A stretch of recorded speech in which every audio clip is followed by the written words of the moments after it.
আমার student last মাসে ফ্লিপকার্টে 8 লক্ষ টাকা সেল করেছে। আমার আগের যে কাজ ছিল সেই কাজে কোনো সময় দিতে পারিনি। ব্র্যান্ডিংও করেছি, সেটা আমার আমার কেউ না কেউ আছে, সে আমার স্যার। এবং তার বাড়ি পূর্ব বর্ধমান। সে আমার সঙ্গে দেখা করতে এসছে, তাই আপনাদেরকে শোনাবো তার কিছু ফিডব্যাক যে সে কীভাবে ই কমার্সে এইরকম সেলস অ্যাচিভ করেছে এবং আমার কাছ থেকে কী শিখেছে এবং সে কতটা হেল্প পেয়েছে আমার কাছ থেকে। বিটুনদা, তুমি এটা বলো যে তুমি এর আগে কারো কাছ থেকে কোর্স করেছিলে ই কমার্স রিলেটেড বা ই কমার্সের? আমি ই কমার্স চালু করার আগে অনলাইনে অনেক জায়গায় কোর্স করেছিলাম এবং সেখানে সেরকম কোনো হেল্পও পাইনি। কিন্তু তাদের শুধু প্রতিশ্রুতি থাকে যে শেখাবো, কিন্তু শেখানোর পরিপ্রেক্ষিতে থাকে কি যে তাদের একটা এই মনে করুন যে একটা চার্জ, সেটা নেওয়ার পরে তারা মনে করুন যে তাদের সেই কার্যকলাপগুলো যেগুলো মনে করুন প্রতিশ্রুতি দেয় সেগুলি ঠিকঠাক মতো রাখে না। কিন্তু আপনার কাছে আমি কোর্স করার পর আমি আপনার কাছে প্রথম থেকে শেষ পর্যন্ত যতটা শিখেছি এবং সেটাকে নিজের ব্যবসায় অ্যাপ্লাই করে আমি খুবই উপকৃত।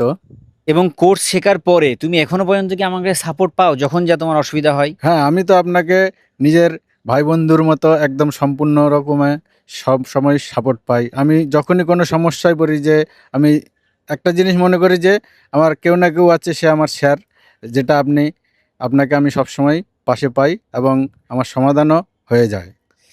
আজকে তুমি অ্যামাজন ফ্লিপকার্ট মিলিয়ে লাস্ট মাসে মোটামুটি কত টাকা সেল করেছো এবং তুমি কি কখনো ভেবেছিলে যে ই কমার্সে তুমি এইভাবে একটা সেলস আনতে পারবে? আমি কখনো এটা ভাবতাম যে আমি ই কমার্স করব, কিন্তু আমি তো এটার আগামাথা কিছুই বুঝতাম না। কিন্তু এই লাইনে ঢোকার পর আস্তে আস্তে আপনার কাছ থেকে সহযোগিতা পাওয়ার পর কিন্তু বর্তমানে এখন যেটা করছি সেটা খুবই মনে করুন যে ভালো অ্যাচিভমেন্ট হচ্ছে। আমি গত মাসে অ্যাপ্রক্স অ্যামাজন ও ফ্লিপকার্ট মিলিয়ে প্রায় 8 লক্ষ টাকার মতো সেল করেছি। আর সব থেকে বড় কথা, তুমি কি এর আগে যে ব্যবসা করতে বা তুমি আগে বলেছিলে যে তুমি তাঁতের কাজ করতে, তো সেই কাজ কি ছেড়ে দিয়েছো না তুমি ফুল টাইম এখন ই কমার্স করছো? আমি এখন আর আমার আগের যে কাজ ছিল সেই কাজে কোনো সময় দিতে পারি না। আমি ওই কাজটা সম্পূর্ণ বন্ধ করে দিয়েছি। আমি এখন সম্পূর্ণ ই কমার্সেই ফোকাস দিচ্ছি এবং এখান থেকেই আমি মোটামুটি আমার জীবিকা নির্বাহ করছি এবং নিজের ব্যবসার যে পুঁজি সেটাও সম্পূর্ণরূপে বজায় রেখে সচ্ছলভাবে আমি এই বিজনেসটা চালাচ্ছি। এবং আমি ইদানিং একটি ব্র্যান্ডিংও করেছি, সেটা আমার এই সেই ব্র্যান্ডিংটাও আমি লিস্টিং করছি। সেগুলোরও আমার যাতে আগামীতে আরও সেগুলো ভালো ইমপ্রুভ হয় সেজন্য আমি কাজ করছি।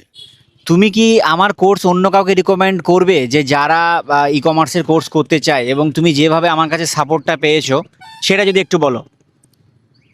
আমি একটা কথাই বলবো, সেটা হচ্ছে কোর্স তো যে কেউই করে দেয়। অনেকে আছে মনে করুন ভিডিও রেকর্ডিং কোর্স করিয়ে দেয়, কিন্তু কোর্স করাটা হচ্ছে সবচেয়ে বড় কথা হচ্ছে কোর্স করার পরে শুরু করার সময় যে সাপোর্টটা আপনার কাছ থেকে পেয়েছি সেই সাপোর্টটা অন্য কোথাও আমার মতে কেউ দেবে না। কারণ এই সাপোর্টটাই হচ্ছে প্রাথমিক অবস্থায় যে সাপোর্টটা পাওয়া যায় সেটাই হচ্ছে বিজনেস শুরু করার সবচেয়ে শক্তিশালী একটা সাপোর্ট।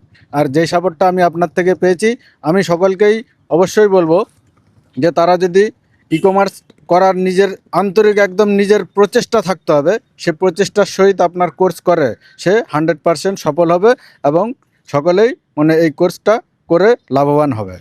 আচ্ছা, আমার এই স্টুডেন্টের আপনি ফিডব্যাক শুনলেন এবং অনেকেই বলে যে ই কমার্স মানে শুধুই লস, ই কমার্স মানে সেরকম লাভ নেই। কিন্তু ব্যবসাটা হচ্ছে সম্পূর্ণ প্রোডাক্টের উপর নির্ভরশীল। আপনাকে প্রোডাক্ট টেস্টিং করতে হবে, প্রোডাক্ট চেঞ্জিং করতে হবে এবং দেখতে হবে কোন প্রোডাক্টটা আপনার অ্যাকাউন্টে ভালোভাবে সেল হচ্ছে, এবং সেই প্রোডাক্টের উপরে এগিয়ে গেলে আপনিও একসময় একটা ভালো সেল এবং একটা নিজের মতো আর্নিং আপনি করতে পারবেন ই কমার্স থেকে।